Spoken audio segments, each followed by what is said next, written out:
नमस्कार, capital TV की special story देख रहे हैं आप और मैं हूं आपके साथ साइमा। 500 सालों का संघर्ष और इंतजार आखिर रंग लाया और प्रभु श्री राम अपने घर में विराजमान हो गए हैं, जिसका इंतजार देश ही नहीं विदेशों में भी किया जा रहा था। आखिरकार वो पल आ ही गया जिस दिन राम मंदिर की प्राण प्रतिष्ठा होनी है। देश में दूसरी दिवाली सा माहौल है, लोगों के चेहरों पर मुस्कुराहट है और दिलों में प्यार है। राम मंदिर की धूम सिर्फ देश ही नहीं विदेशों में भी देखने को मिल रही है और राम मंदिर की प्राण प्रतिष्ठा के लिए विदेशों से भी शुभकामनाएं आ रही हैं, जिसे देखकर हर हिंदुस्तानी का सीना गर्व से चौड़ा हो रहा है। तो चलिए आपको भी हमारी स्पेशल स्टोरी में बताते हैं कि राम मंदिर की धूम से कैसे विदेश भी अछूते नहीं रहे। 22 जनवरी ये वो तारीख है जिसका इंतजार पूरा देश कर रहा था और आखिरकार अयोध्या में अब 22 जनवरी को होने जा रहे राम मंदिर में प्राण प्रतिष्ठा समारोह को लेकर देश ही नहीं बल्कि विदेशों में भी खुशी की लहर है और लगातार विदेशों से भी शुभकामनाएं आ रही हैं। अयोध्या में बन रहे राम मंदिर को लेकर न्यूजीलैंड के मंत्री भी खासा उत्साहित नजर आए। उन्होंने पीएम मोदी को बधाई देने के साथ ही उनकी तारीफ करते हुए कहा कि उनके नेतृत्व में राम मंदिर हकीकत बन गया। न्यूजीलैंड के रेगुलेशन मंत्री डेविड सिमोर राम मंदिर समारोह को लेकर खासा खुश नजर आए। उन्होंने पीएम मोदी को बधाई देते हुए कहा कि पूरे भारत को जय श्री राम। इस शानदार स्मारक के उत्सव की खासकर पीएम मोदी सहित भारत के सभी लोगों को बधाई। पीएम के नेतृत्व में 500 वर्षों के बाद इस राम मंदिर निर्माण को संभव हो पाया है और ये हजारों साल तक रहेगा। ये इस बात का सबूत है कि वास्तव में लोग क्या कर सकते हैं। इतना ही नहीं, न्यूजीलैंड के मंत्री ने आगे कहा कि मैं पीएम मोदी के साहस, ज्ञान और हिम्मत की सराहना करता हूं, क्योंकि वो आज भारत के 1 अरब से अधिक लोगों को दुनिया की चुनौतियों से निपटने में मदद करते हैं। मुझे उम्मीद है कि उनकी ये ताकत और विश्वास बना रहेगा। मेरी राम मंदिर आने की इच्छा है। मैं बेहद खुश हूं कि मुझे भारत के इस महान उत्सव पर बात करने का मौका मिला। वहीं राम मंदिर प्राण प्रतिष्ठा समारोह पर न्यूजीलैंड की एथनिक कम्युनिटीज मंत्री मेलिसा ली का कहना है कि मैं दुनिया भर के भारतीय प्रवासियों को अयोध्या में राम मंदिर समारोह के लिए शुभकामनाएं देती हूं, खासकर न्यूजीलैंड के भारतीयों को। 500 साल बाद बनने वाले राम मंदिर के लिए पीएम मोदी सहित पूरे भारत को इस अद्भुत मंदिर के लिए बधाई देती हूं। इतना ही नहीं, ली ने आगे कहा कि मैं यकीन करती हूं कि मोदी जी इस मंदिर के निर्माण के हिमायती रहे हैं और मैं सोचती हूं कि ये समारोह मोदी जी के काम और मंदिर को पुनर्जीवित करने की उनकी वकालत का नतीजा है। यही वजह है कि उन्हें कई बार प्रधानमंत्री के रूप में चुना गया है। ये भारत को आगे ले जाने और अर्थव्यवस्था को बढ़ाने की उनकी इच्छा को दर्शाता है। पीएम मोदी का दुनिया भर में सम्मान किया जाता है और वो भारत के लोगों के लिए बहुत अच्छा काम करते हैं। आपको बताते चलें कि जैसे जैसे अयोध्या में राम मंदिर का भव्य प्राण प्रतिष्ठा समारोह का वक्त नजदीक आ रहा है, भारत से दूर विदेशों में बसे भारतीयों में उत्साह हिलोरे मार रहा है। दुनिया भर में भारतवासी इस उत्सव को अपने अपने तरीके से जश्न में मना रहे हैं। सिडनी में भारतीय प्रवासियों ने 20 जनवरी 2024 को एक कार रैली आयोजित कर राम मंदिर समारोह का जश्न मनाया। वहीं 22 जनवरी 2024 को अयोध्या में राम जन्मभूमि मंदिर के प्राण प्रतिष्ठा का कार्यक्रम के चलते अमेरिका के सबसे बड़े शहर न्यूयॉर्क के मशहूर टाइम्स स्क्वायर पर लाइव टेलीकास्ट भी किया जाएगा। इससे पहले आपको बता दें कि अमेरिका न्यू जर्सी में राम मंदिर समारोह से पहले भारतीयों ने कार रैली का भी आयोजन किया।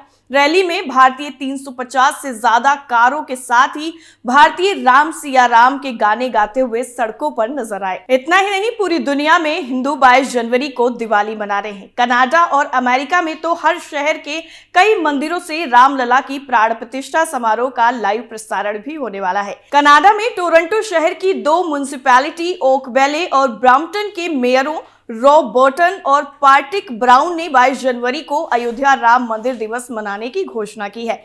उन्होंने कहा कि 22 जनवरी हिंदुओं के आराध्य भगवान राम की करुणा को याद किया जाए। इन दोनों मेयरों ने सभी से अपील की कि वो लोग इस ऐतिहासिक दिन को खूब धूमधाम से मनाएं, ये समारोह हमारी सांस्कृतिक विविधता का प्रतीक है। उनके मुताबिक राम सद्भाव और शांति के प्रतीक है, इसलिए 22 जनवरी को वो अपने क्षेत्र में हो रहे उत्सवों में शरीक होंगे। कनाडा और अमेरिका के हर भारतीय और पाकिस्तानी स्टोर पर दिए अगरबत्ती खूब बिकते हुए नजर आए। नमस्ते इंडिया और पंचवटी स्टोर, पटेल ब्रदर्स तो अयोध्या के राम मंदिर की लकड़ी से बनी हुई अनुकृति भी उपलब्ध करा रहे हैं। फिजी के हिंदुओं के देवी मंदिर वहां पर बहुत सारे हैं, सब खूब सजे हुए हैं और भजन कीर्तन भी खूब हो रहा है। ये हिंदू हिंदी बोल नहीं पाते हैं, इसलिए इनके यहाँ पर हनुमान चालीसा और रामचरितमानस की रोमन में रूपांतरित प्रतियों से पाठ होता है। स्वामी नारायण और विष्णु मंदिरों में तो बिजली की झालरें दिवाली के बाद ही उतरी ही नहीं है और अब भी सजी हुई है। अमेरिका और कनाडा के हिंदुओं ने भी बिजली की जो लाइट्स दिवाली पर लगाई थी वो अभी भी लगी हुई हैं। हर आदमी ये जानने को बेचैन है कि कैसा होगा अयोध्या का ये प्राण प्रतिष्ठा समारोह। दरअसल टोरंटो में 22 जनवरी को तो ये मनाया जाएगा अयोध्या राम मंदिर डे, लेकिन पूरा देश इस वक्त राम के रंग में रंगा हुआ नजर आ रहा है। भारत का हर वर्ग इस पल का इंतजार कर रहा है। भारतीय अभिनेताओं से लेकर क्रिकेटर तक इसे लेकर अपनी खुशी पहले ही जाहिर कर चुके हैं। राम मंदिर की गूंज सिर्फ भारत तक सीमित नहीं है, बल्कि विदेशों तक इसकी गूंज सुनाई दे रही है। राम भक्त विदेशी क्रिकेटर ने इस मौके पर अपनी खुशी जाहिर की और सभी को शुभकामनाएं दी है। ये क्रिकेटर हैं साउथ अफ्रीका के स्पिनर केशव महाराज। महाराज खुद को राम भक्त और हनुमान भक्त कहते हैं। उनके इंस्टाग्राम बायो में भी उन्होंने ये बात लिखी हुई है। Namaste everyone. I just want to wish Mahesh and the Indian community here in South Africa all the best for the inauguration of the Ram Mandir in Ayodhya tomorrow. May it bring peace, harmony and spiritual enlightenment to all.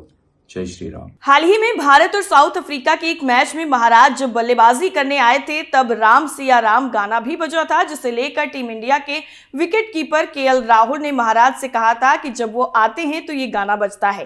Keshav Maharaj ने अपनी Insta story में एक video post किया है जिसमें उन्होंने south Africa में मौजूद भारतीय समुदाय को राम मंदिर के मौके पर बधाई दी। उन्होंने कहा कि वो राम मंदिर की प्राण प्रतिष्ठा समारोह पर साउथ अफ्रीका में मौजूद भारतीय समुदाय को बधाई देते हैं। आगे उन्होंने कहा कि वो इस मौके पर दुआ करते हैं कि सभी जगह शांति, सद्भावना और आध्यात्मिक जागरूकता बनी रहे। इस वीडियो का अंत उन्होंने जय श्री राम बोलकर किया। असंख्य लोग इस दिनों में भारत पहुंचने को आतुर हैं और वो अयोध्या दर्शन के लिए काफी ज्यादा उत्साहित भी हैं। यूं भी 22 जनवरी को सजी सवरी अयोध्या देखने की हर कोई लालसा है। और आखिर हो भी क्यों ना, राम जी अपने जन्म स्थान पर विराज जो रहे हैं, ये सोचते ही रोम रोम खुशी से झूम उठता है। राजा राम का निर्वासन तो कुल 14 साल का था, पर हिंदुओं के लोकमानस में स्थापित राजा राम तो पिछले 496 सालों से अपने स्थान से निर्वासित हैं। राम जी को उनके जन्म स्थान पर स्थापित करने के लिए हिंदू मानस लगातार बेचैन रहा है और इसके लिए तमाम युद्ध भी हुए, हजारों जाने गई और आखिर में अब रामलला 22 जनवरी को यानी आज ही के दिन अपने जन्म स्थान पर वापस आ जाएंगे। ये पूरे विश्व के हिंदुओं के लिए खुशी का मौका है। सिर्फ हिंदू ही नहीं बल्कि बाकी धर्मों के लोगों को भी इस अवसर का इंतजार है। हमारी सभ्यता की शुरुआत से ही हजारों नायक पैदा हुए हैं, मगर राम ही उन सब में ईश्वर का पर्याय बन गए। दुख के हर वक्त में हिंदू के मुंह से राम हाय राम ही निकलता है, ठीक उसी तरह जैसे कि बाकी धर्म के लोगों के मुख से ईश्वर का नाम अपने तरीके से निकलता है। यहाँ तक कि उनके मुख से ईश्वर का ही नाम निकलता है जिनके ख्याल में भी ईश्वर नहीं आता होगा, यानी जो कट्टर नास्तिक और अनिश्वरवादी हैं। स्वयं मार्क्स ने धर्म की व्याख्या करते हुए कहा कि धर्म पीड़ित मानवता की सांत्वना है। आदमी जब दुखी होता है तो धर्म उसको मानसिक रूप से इस दुख से दूर करता है।